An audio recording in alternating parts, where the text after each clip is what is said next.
दोस्तों नमस्कार, मैं हूं विनीता यादव और आप देख रहे हैं न्यूज नशा आदत हर खबर की।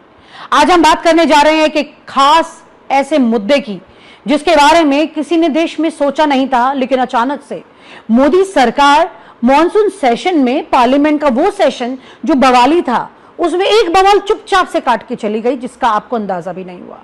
युवा देखता रह गया, झटका खा गया, लोग बाकी मुद्दों में बिजी हो गए, लेकिन यहां पर युवा के ऊपर जो झटका लगा है, मैं उसकी बात कर रही हूं। मॉनसून सेशन में एक ऐसा बिल पास हो गया, चुपचाप से बड़ा खेल हो गया, किसी को अंदाजा ही नहीं हुआ। चर्चा तो चल रही थी कि भाई पार्लियामेंट सेशन में कुछ ऐसे बिल पास होंगे जो बाकी लोग उसमें बिजी रहेंगे और चुपचाप से यहां खेल हो जाएगा। उसमें कई बिल ऐसे थे जिसके ऊपर चर्चा हो रही थी, गेमिंग बिल पर भी नजर थी और गेमिंग बिल के साथ कुछ ऐसा ही हुआ। कुछ इस तरह की तस्वीर ये हो गई जिसके बारे में किसी को अंदाजा नहीं था। सरकार का असली गेम क्या है इस गेमिंग बिल को बैन करने में, ये सोचने की जरूरत है, ये समझना होगा कैसे युवाओं को एक झटके में एक बड़ी खबर दे गई ये मोदी सरकार। जी हां दोस्तों, ये सरकार ने आखिरकार युवाओं का भला करने का फैसला कर लिया है। वो कैसे किया है? बैटिंग वाले ऑनलाइन गेम बैन कर दिए। वाह क्या बात है, देर आए दुरुस्त आए।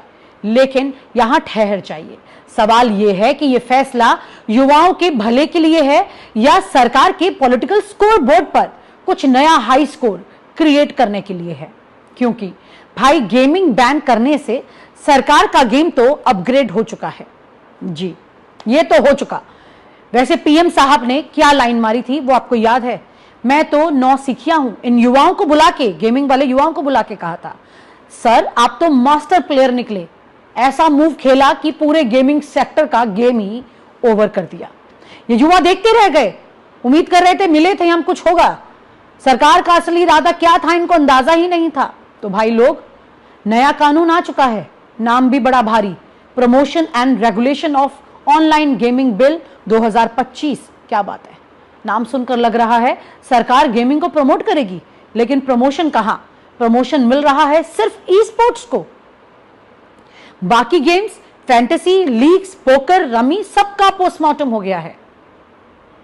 अब सवाल यह है, क्या सरकार को अचानक से युवाओं की इतनी चिंता हो गई कि उन्होंने इस गेम को बैन किया? ये सोच करके ये फैसला लिया?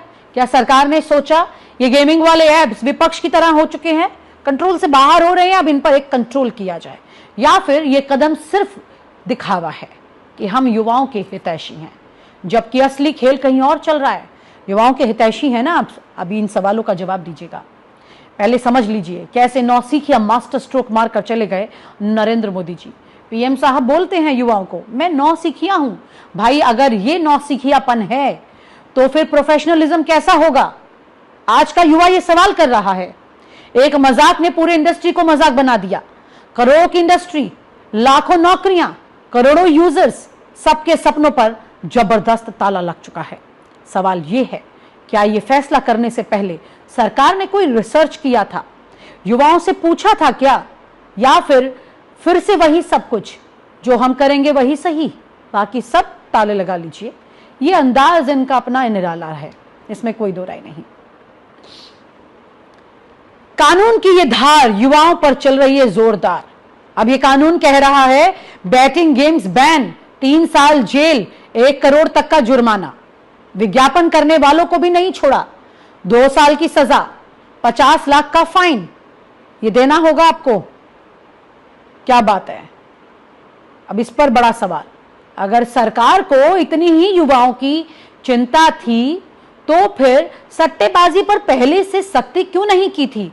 आईपीएल में जब पैसों का खेल होता है तब आवाज क्यों नहीं उठती है? बड़े बड़े कैसीनो वाले निवेश करते हैं देश में, तब ठीक है, लेकिन छोटा गेम खेलने वाला लड़का अपराधी हो जाएगा, जेल जाएगा। जेल वाली धमकी तो भाई इतनी जबरदस्त है, बस पूछो मत। नशे पर कानून है, शराब पर कानून है, लेकिन वहां पर सख्ती नहीं है। वहां तो सरकार खुद पर टैक्स कमा रही है, तो यहां बैन क्यों लगा रही है? यह बड़ा सवाल है। या फिर आसान है, छोटों को पकड़ो, बड़ों को छोड़ो, बाहरी नीति। युवाओं पर यहां पर डबल मार हो रही है। सरकार कह रही है हम आपको कर्ज से बचा रहे हैं, हम आपकी चिंता कर रहे हैं। अच्छा जी, तो फिर स्टूडेंट लोन के बोझ के तले दबे हैं, उनके लिए कौन सा कानून लेकर आ रहे हैं आप? जो प्राइवेट कंपनियों में 8,000 की नौकरी कर रहे हैं, उनके लिए कौन सी पॉलिसी लेकर आ रहे हैं आप? है कुछ ऐसा आपके पास?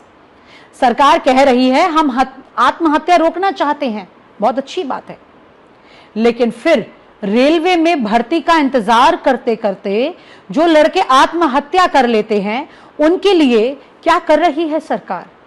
एग्जाम पेपर लीक हो जाते हैं, उनका दर्द समझती है क्या सरकार? ये बड़े सवाल हैं। और सबसे बड़ा सवाल, क्या ये कानून सच में युवाओं के लिए है या सिर्फ इसलिए ताकि सरकार ये कह सके देखो हमने युवाओं को बर्बाद होने से बचा लिया? क्या ये सिर्फ एक इमेज गेम है? आइए समझते हैं इस इंडस्ट्री का गेम। गेमिंग इंडस्ट्री ने कहा था कानून आया तो 400 कंपनियां बंद हो सकती हैं, लाखों नौकरियां चली जाएंगी।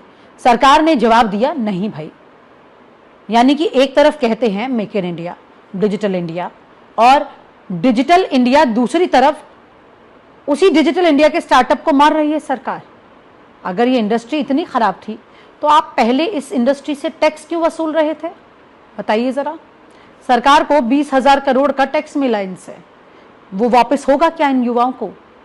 ऐसा कुछ करेगी सरकार? युवाओं को जो बेरोजगार कर रहे हैं उनका भविष्य कौन देख रहा है? गेमिंग बैन से नशा, जुआ, गलत रास्ता, ये सब बंद हो जाएगा, इसकी गारंटी ले रही है सरकार। सरकार का यहां पर एक डबल गेम है, समझिए। सरकार कहती है हम ई स्पोर्ट्स को प्रमोट कर रहे हैं। वाह, मतलब बड़े टूर्नामेंट होंगे, स्टेडियम बनेंगे और बड़ी कंपनियां कमाएंगी, और छोटे खिलाड़ी उनका क्या भाई? उनके लिए भी तो कुछ होना चाहिए। उनके लिए सरकार ने दी जेल। ये सिर्फ ब्रांड्स और इंटरनेशनल कंपनियों को फायदा देने का प्लान है।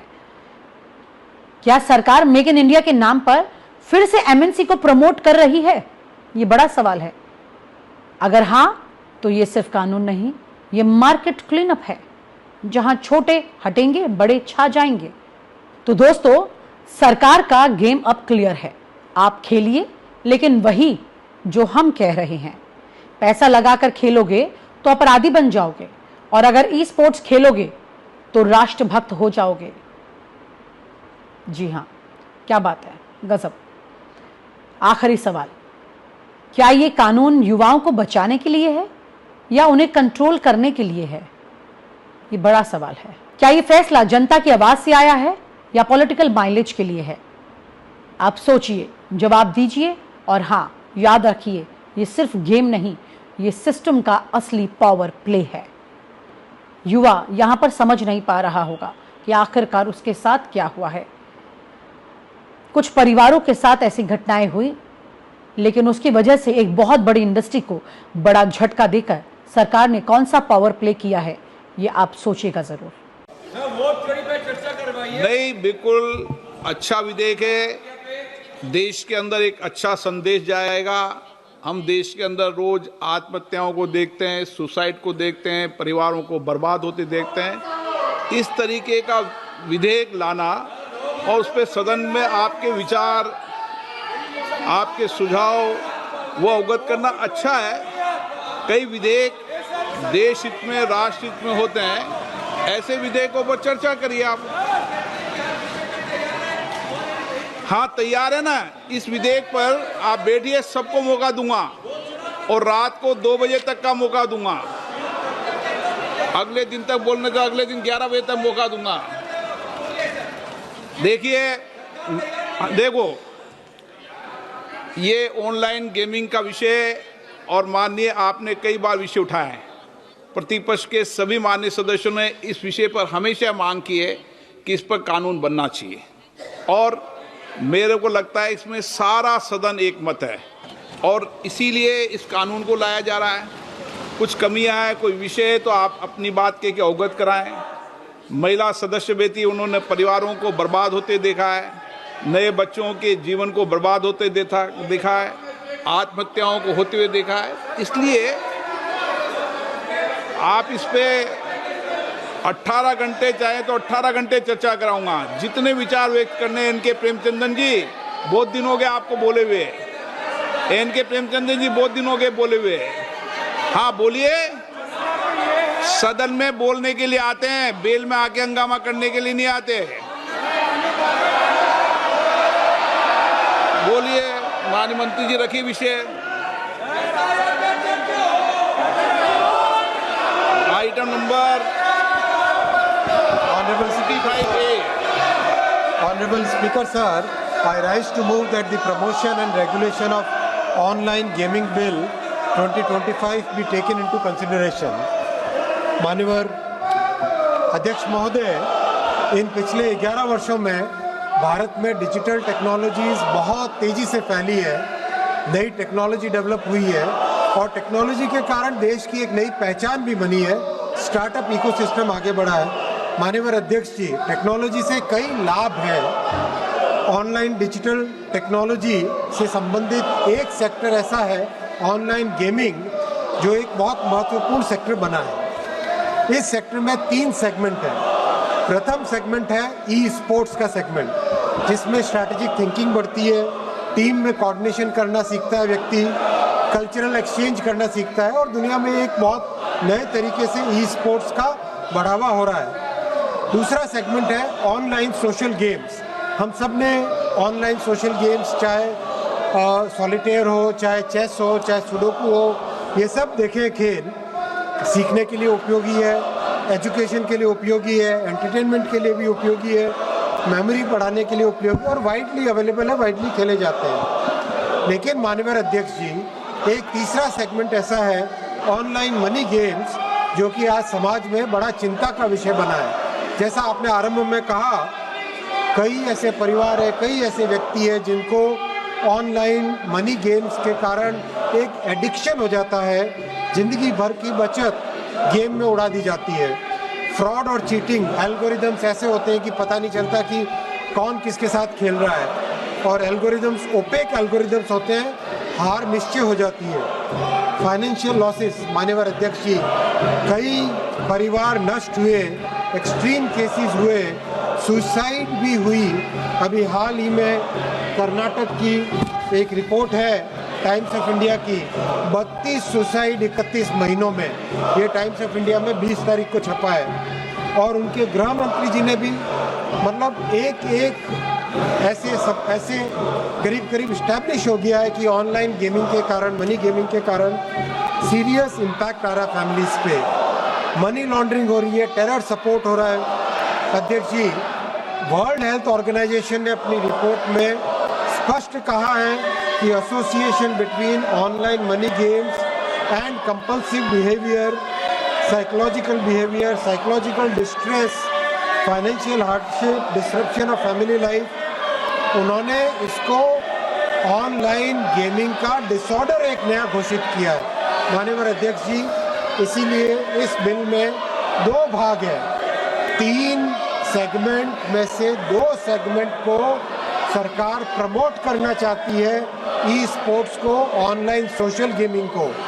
उसके लिए अथॉरिटी बनाएंगे, गेम मेकर्स को सहायता देंगे, स्कीम करेंगे।